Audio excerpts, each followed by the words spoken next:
Welcome back to the online classes conducted by Sunrise School. Dear students, we are reading the third lesson, Journey to the End of the Earth from your second book, Vistas. इस lesson में हमने पढ़ा कि लेखिका Antarctica की अपनी यात्रा का वर्णन कर रही है।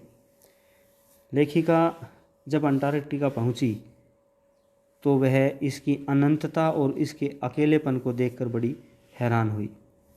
वह इस बात पर भी हैरान हुई कि क्या कभी ऐसा समय था जब भारत और अंटार्कटिका एक ही भूभाग के हिस्से थे।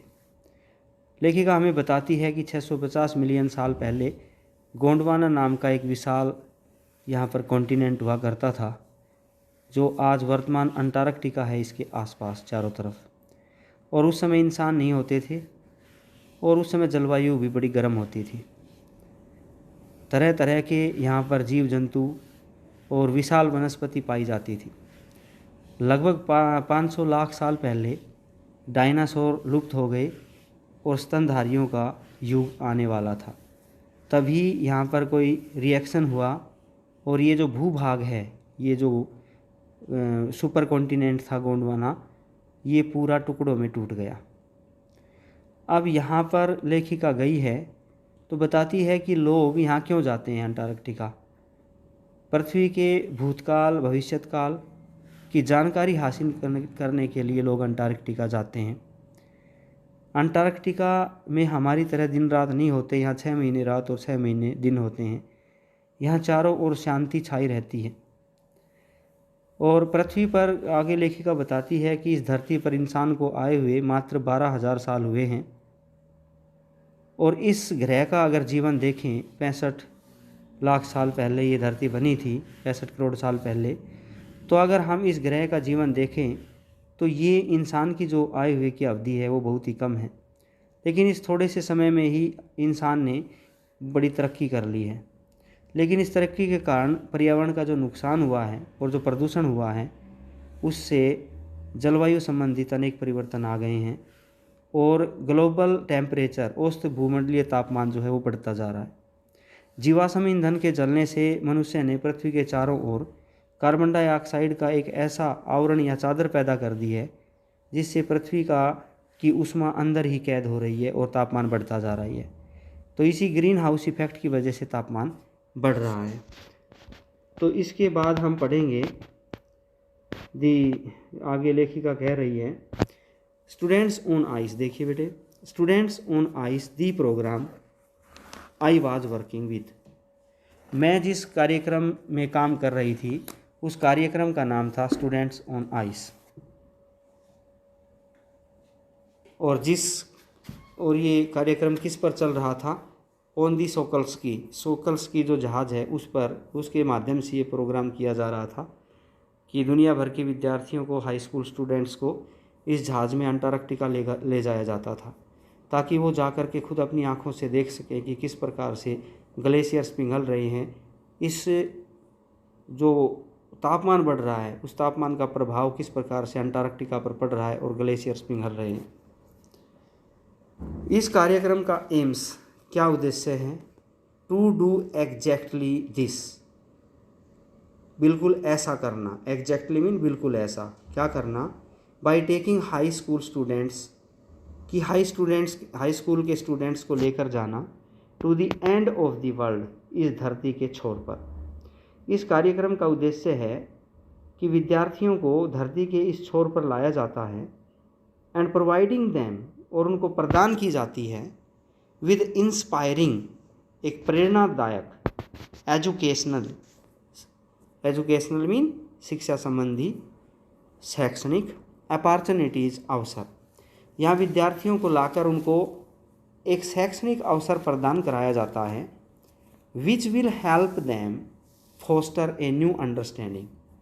और इससे क्या होगा? विद्यार्थियों को मदद मिलेगी, टू फोस्टर, पैदा करने में, उनके अंदर पैदा होगी, ए न्यू अंडरस्टैंडिंग, एक नई समझ पैदा होगी, एंड रेस्पेक्ट, और सम्मान की भावना पैदा होगी, फॉर आवर प्लानेट, अपने इस ग्रह के प्रति, अपनी पृथ्वी के प्रति। जब विद्यार्थी यहाँ आएंगे तो उनके दिल में, उनके दिमाग में अपनी धरती के प्रति एक समझ और सम्मान की भावना पैदा हो जाएगी। It has been in operation, ये प्रोग्राम चल रहा है, ऑपरेशन में है, फॉर 6 ईयर्स नाउ, 6 सालों से। ये प्रोग्राम इस समय 6 सालों से चलता हुआ आ रहा है। हेडेड बाय कैनेडियन, और इसका हेड है इस प्रोग्राम को जो चला रहा है वो एक कनाडा का वासी है, जॉफ ग्रीन उसका नाम है।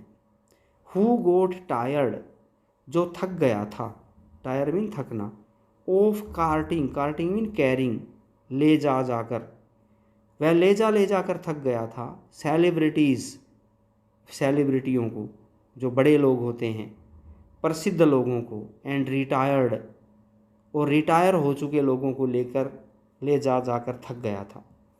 तो इस प्रोग्राम में जॉफ कैनेडियन, जो जॉफ ग्रीन है कनाडा वासी, वो क्या करता था, वो पहले सेलिब्रिटीज़ को लेकर जाता था अंटार्कटिका इस जहाज़ में बैठाकर, रिटायर्ड पर्सन को लेकर के जाता था, रिच अमीरों को लेकर जाता था, क्यूरियोसिटी सीकर, और जो उत्सुक किस्म के लोग थे, क्यूरियोसिटी मीन उत्सुकता, सीकर मीन तलाशने वाले, जो जिज्ञासु टाइप लोग थे उनको लेकर के जाता था। Who could only give back in A limited way, और ये लोग फिर आकर के वापस गिव बैक देते थे, लिमिटेड वे, बहुत ही सीमित मात्रा में। अर्थात इन लोगों को वहाँ ले जाने का लेखक का उद्देश्य ये था कि ये लोग वहाँ देख कर के अपनी आँखों से आएँ और यहाँ आकर के ग्लोबल वार्मिंग को रोकने का प्रयास करेंगे, लेकिन ऐसा कुछ नहीं था। ये लोग आकर के कुछ नहीं करते थे, लिमिटेड सा करते थे बस। तो ये थक गया इन लोगों को ले जाकर। फिर ये विद्यार्थियों को ले जाने लगा। विद्यार्थियों को क्यों ले जाने लगा, देखिए, विद स्टूडेंट्स ऑन आइस, इस प्रोग्राम के माध्यम से, स्टूडेंट्स ऑन आइस प्रोग्राम के द्वारा, ही ऑफर्स, वो प्रदान करता है, द फ्यूचर जनरेशन, आने वाली पीढ़ियों को, फ्यूचर आने वाली भविष्य की, जनरेशन मीन पीढ़ियों को, ऑफ पॉलिसी मेकर्स, ये जो आने वाली पीढ़ियां हैं, आप जो बच्चे हैं, ये क्या हैं, पॉलिसी मेकर्स हैं, नीति निर्माता हैं देश के। आने वाले समय में आप लोगों के हाथ में देश की नीति होंगी, आपके हाथ में देश का शासन होगा। तो जो ये स्टूडेंट्स हैं ये भावी पीढ़ी हैं और ये पॉलिसी मेकर भी हैं। ए लाइफ चेंजिंग एक्सपीरियंस, इनको क्या मिलेगा, जीवन बदल देने वाला एक अनुभव प्राप्त होगा यहाँ आकर के। एट एन एज, एक ऐसी समय में अनुभव प्राप्त होगा। विद्यार्थियों की एज एक ऐसी एज होती है, when they are ready to absorb, absorb होता है ग्रहण करना, हासिल करना, सीखना, प्राप्त करना। ये एक ऐसी उम्र है जब ये लोग पाने के लिए आतुर होते हैं, रेडी टू एब्जॉर्ब, पाने के लिए बड़े उतावले होते हैं, लर्न, सीखने के लिए भी बड़े उतावले होते हैं स्टूडेंट्स, एंड मोस्ट इम्पोर्टेंटली, और सबसे बड़ी बात, जो विद्यार्थी हैं, रेडी टू एक्ट, काम करने के लिए भी बड़े तत्पर होते हैं। तो स्टूडेंट्स ऑन आइस प्रोग्राम में विद्यार्थियों को ले जाने का मकसद ही उसका एक था कि विद्यार्थी बड़े ही आतुर किस्म के होते हैं, जिज्ञासु होते हैं, सीखना चाहते हैं और कुछ कर दिखाना चाहते हैं, क्योंकि इनको कोई टेंशन नहीं होती, ये माइंड इनका फ्री होता है, तो ये देश के प्रति, इस धरती के प्रति कुछ ना कुछ कर सकते हैं, इसलिए विद्यार्थियों को वहाँ पर ले जाने लगा। The reason the program has been so successful, और ये प्रोग्राम बड़ा सफल भी रहा विद्यार्थियों वाला। और इसका रीज़न ये था, because it's impossible to go anywhere near the south pole, कि साउथ पोल, दक्षिणी ध्रुव, मतलब अंटार्कटिका के आसपास जाकर, इट इज़ इम्पॉसिबल, असंभव होता है, कि not to be affected by it, कि हम इससे प्रभावित हुए बिना रह सकें। अगर कोई अंटार्कटिका के आसपास भी जाएगा तो वो इससे प्रभावित होकर ही आएगा, ये बात असंभव है कि कोई प्रभावित ना हो सके।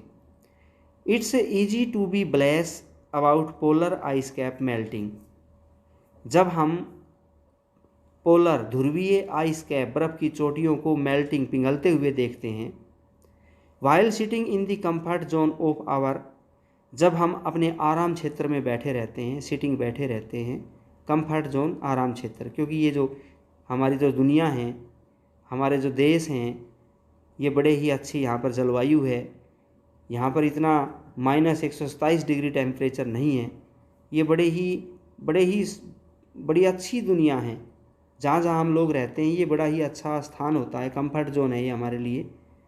और हम अपने कंफर्ट जोन में जब बैठकर देखते हैं, of our respective latitude and longitude, जब हम अपने रेस्पेक्टिव मीन अपने अपने लैटिट्यूड एंड लॉन्गिट्यूड अक्षांश और देशांतर रेखाओं के बीच बैठे आराम क्षेत्र में बैठे जब हम देखते हैं, बर्फ़ की चोटियों को पिघलते हुए टीवी पर देखते हैं।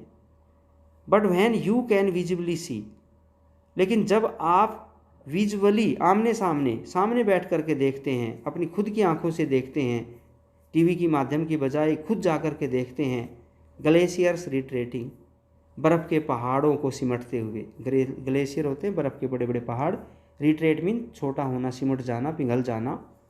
जब आप अपनी खुद की आंखों से ग्लेशियर्स को पिघलते हुए देखते हैं एंड आइस शेल्स कोलैप्सिंग, और बर्फ़ की मोटी मोटी परतों को टूटते हुए देखते हैं, यू बिगिन टू रियलाइज, तो आप एहसास करने लग जाते हैं, आपको आभास होने लग जाता है that the threat of global warming is very real, कि ग्लोबल वार्मिंग का जो डर है ये डर सचमुच में है। आज हम किताबों में बैठकर पढ़ते हैं कि ग्लोबल वार्मिंग से पृथ्वी नष्ट हो सकती है, हम टीवी पर देख लेते हैं तो हम इतने ज़्यादा सीरियस नहीं होते, लेकिन जब हम खुद की आंखों से पहाड़ों को गिरते हुए, टूटते हुए, बर्फ़ को पिघलते हुए देखते हैं वहाँ जा कर के, तो हमें पता चलता है कि सच में ये ग्लोबल वार्मिंग एक बहुत ही भयंकर जो है प्रॉब्लम है, जो पूरी पृथ्वी को ख़त्म करने वाली है, डुबो देने वाली है। पूरी पृथ्वी पर इंसान तो क्या, जीव जंतुओं का जीवन भी एक प्रलय आएगी जिसमें नष्ट हो जाएगा अगर इसी प्रकार से ग्लोबल वार्मिंग बढ़ती रही तो।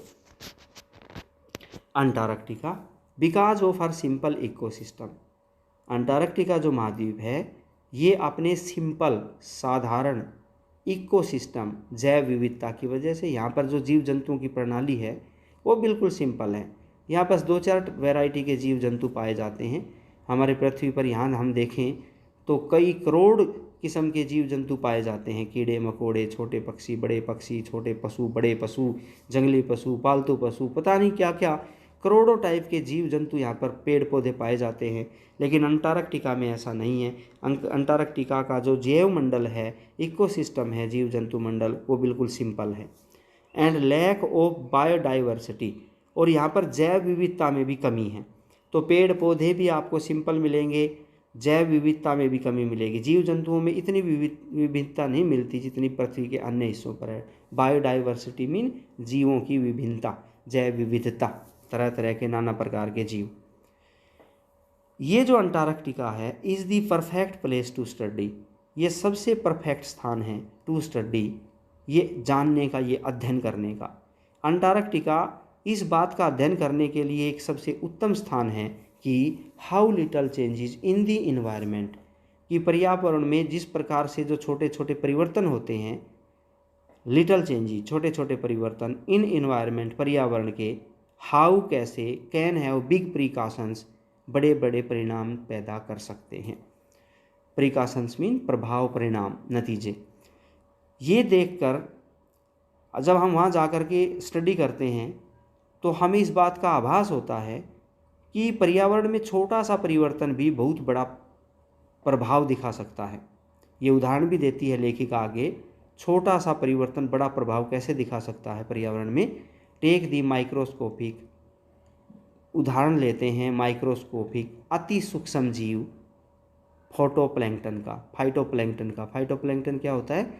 ये एक समुद्री जीव है, एकोशिकीय जीव, जिसको हम काई कह सकते हैं, काई का पौधा। आपने झोड़ तालाब में काई दिखाई दी होगी, कभी ना कभी देखी होगी।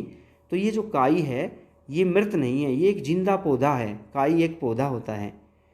तो एक काई का ही हम उदाहरण लेते हैं जो एकदम से अति सूक्ष्म जीव हैं। दोज ग्रासीज ऑफ दी सी, समुद्र की जो एक घास है काई, दैट नरिश, ये पालन पोषण करती है, नरिश मीन पालना, एंड सस्टेन, और बनाए रखती है, जिंदा रखती है, दी एंटायर, तमाम, पूरी की पूरी, साउदर्न ओशियंस फूड चेन, दक्षिणी महासागरों की फूड चेन मीन भोजन श्रृंखला को। ये काई ही है जो पूरे दक्षिणी महासागरों की भोजन श्रृंखला को न केवल बनाए रखती है बल्कि पालन पोषण भी करती है। अर्थात काई से समुद्र जीव जंतु जिंदा हैं। आप सोचोगे कैसे? क्योंकि काई एक पौधा है बेटे, और ये पौधा सूर्य से ऊष्मा ग्रहण करके सूर्य की एनर्जी को सेटुमुलेट करता है, तोड़ता है, उसके यौगिक बनाता है, भोजन बनाता है। आपने प्रकाश संश्लेषण के बारे में पढ़ा होगा कि पेड़ पौधे अपना भोजन खुद बनाते हैं और ये सूर्य की ऊर्जा को एब्जॉर्ब करते हैं, जड़ों से खनिज लवण लेते हैं और प्रकाश संश्लेषण की क्रिया द्वारा इसके पत्ते भोजन बनाते हैं। तो सूर्य की ऊर्जा पौधों में आती है। डायरेक्ट हम सूर्य की ऊर्जा नहीं ले सकते, हम पौधों के द्वारा सूर्य की ऊर्जा लेते हैं। तो ये जो काई है ना, ये भी एक छोटा सा पौधा है जो सूर्य की ऊर्जा को एब्जॉर्ब करता है। ठीक है।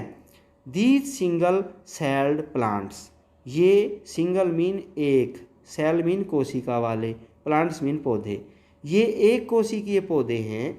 यूज दी सन्स एनर्जी, जो सूर्य की ऊर्जा का इस्तेमाल करते हैं, टू एसिमिलेट कार्बन, यौगिक बनाने के कार्य में। ये सूर्य की ऊर्जा से यौगिक बनाते हैं। एंड सिंथेटिक ऑर्गेनिक्स, और सिंथेटिक ऑर्गेनिक का निर्माण करते हैं, कंपाउंड्स का निर्माण करते हैं।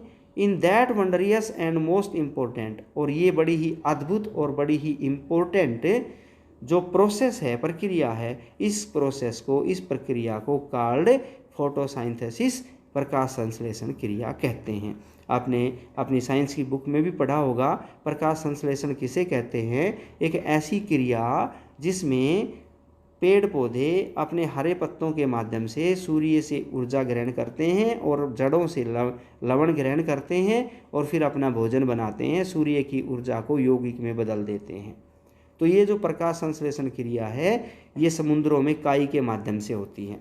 ओके।